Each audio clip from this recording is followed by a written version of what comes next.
দেখো বন্ধুরা, রাতে কী খাবার রান্না করছি।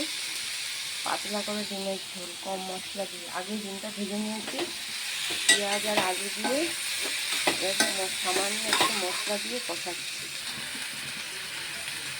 হলুদ দিয়ে দিয়েছি, সামান্য একটু দিলাম জিরের গুঁড়ো, আর একটুখানি দেবো লঙ্কার গুঁড়ো, যাতে একটু কালারটা আছে। কাঁচা লঙ্কা চিড়ে দিয়েছি। এবার আমি কষিয়ে নিচ্ছি।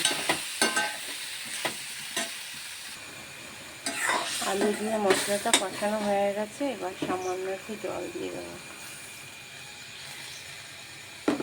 ঝোলটা ফুটে উঠেছে, এবার ডিমগুলো দিয়ে দেবো। আলুটা সেদ্ধ হয়, তাতে আমি একটু ঢাকা দিয়ে রাখলাম 5 মিনিটের জন্য। গ্যাসটা কমিয়ে দিলাম। দেখি ডিমের ঝোলটা হয়ে গেছে নাকি। আলু আমার সেদ্ধ হয়ে গেছে, ডিমের ঝোলটাও আমার কমপ্লিট। এবার নামিয়ে নেব।